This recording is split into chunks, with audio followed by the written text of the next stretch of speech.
Hi, we're at the Anna Maria Oyster Bar. John Horne is the president, and we're here to learn. John, you're an independent restaurateur and a very successful one at that, folks. Thank you.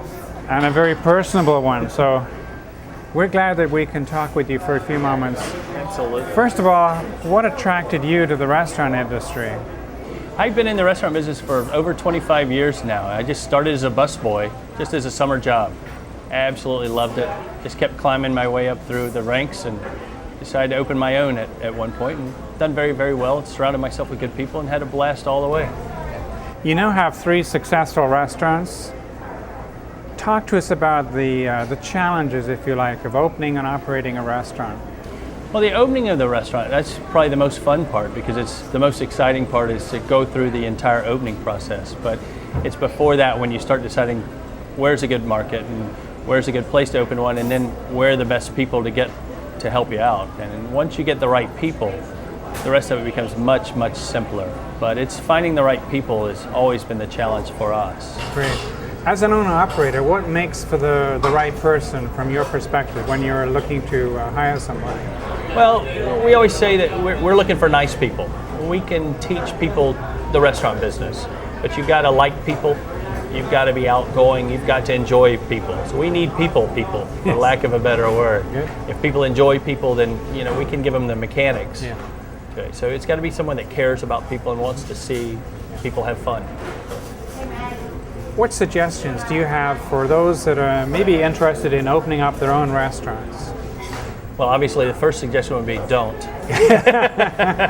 I think that's always the advice that everybody says to start with is don't get in the business. But if it's in your blood and you have what you consider a tried and true, what you think can be successful, then surround yourself with the best people you possibly can. My suggestion is give them a part of it. You've got to give them a part of the business. They've got to have ownership. In fact, I'm going through it right now. I have managing partners, but I talked to an attorney and he's trying to talk me out of it and said, just pay bonuses. I said, you have to have people that have an ownership. They need to have a part of the pie. What kind of thoughts do you have? I mean, should people work in the same kind of restaurant that they want to open and then spin off their own ideas? Or should they work for a major chain first, or it doesn't matter? I've actually had both work with me before. I've had people that have grown up in chains and come all the way through chains. I've had people in independent. I think if you want your own, you need to see a little bit of everything. Yeah. If you want a seafood restaurant, you should see a steak restaurant, because the clientele wants a little bit of everything, and you become almost myopic if you just see one way it's done. You want to see every possible concept. Okay. And you can learn from them all, right? Absolutely. I eat out a lot, so I feel like I'm learning about different types of restaurants, and it's obviously not just seafood restaurants I'm in. I try everything, and you can learn from everything. So coming up through the ranks, work in every type of restaurant. I did fast food for a while when I was in high school, so you learn a lot there too. Oh, sure, absolutely. Which restaurants do you kind of respect or have a high regard for?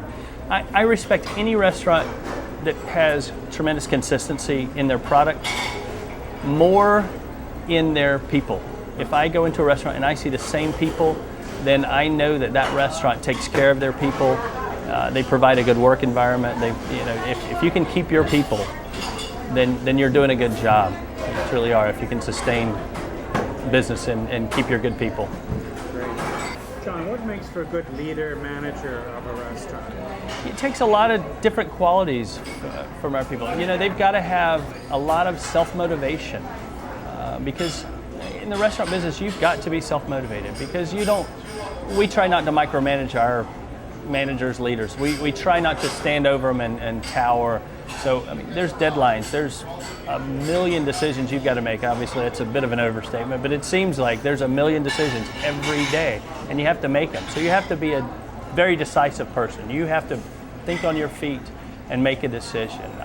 One thing I tell all my managers is, make a decision. I can get you out of any decision you make, right or wrong. And, Lord knows I'd like to think I made all of them wrong before and know how to get them out of it. But I want them to make a decision, and that's the type of person I'm looking for, is a decision maker. One that learns from good and bad decisions as well. I've never faulted a manager for making a bad decision. I've faulted them for making the bad decision twice. Yeah. But if they can learn from their decisions and think on their feet, that is just so important. John, what are some of the qualities, the characteristics of a person that you think makes for success in the restaurant industry? I think probably the most important thing you're looking for is someone that just absolutely cares about what they're doing. That we look for community as well. You know, you can try to say, well, what kind of upbringing, but they've got to want to give back. You can tell how they act in a kitchen, how they treat everybody from the dishwasher to the mainline cook to the bus person. So we're looking for people that just care about people. That's just crucial to us because they are the ones that will look around and see what little extra items need to be done to make sure everybody's taken care of. It's an entertainment industry. I mean, that's what we do, is we entertain people. They come in, it's like having a party at your home every night. You invite people in, you feed them. This way they pay for it, and then they go home, and it's just great. You make them leave with a big smile on their face. Yeah. John, if I'm a college student right now, how long is it going to take me to get your job, and how much am I going to have to pay for it?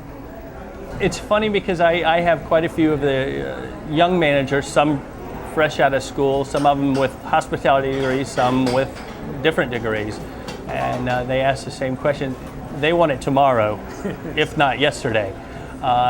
It doesn't take long. In fact, that's how I started. I was bussing tables as a summer job when I was in college, and just fell in love with the business, became a server the first summer I started working, and then worked on my summer breaks and spring breaks in the restaurant business. And I climbed my way up, and I owned my own restaurant in about 13 years. I was a general manager after 2 years. I was running an 1,100 seat restaurant after 2 years out of college. So you can climb in our business pretty quickly. It's all ability, and it's all how much you want to do. And it's not like it used to be. I mean, we're very humanistic in our business anymore. It used to be 100-hour weeks and toil and try. It's like a great regular job now. You know, it's not what it used to be. It's not easy. It takes the right person, but it's a great opportunity to climb and to own your own business. Yes, it absolutely is able, and it's out there for you.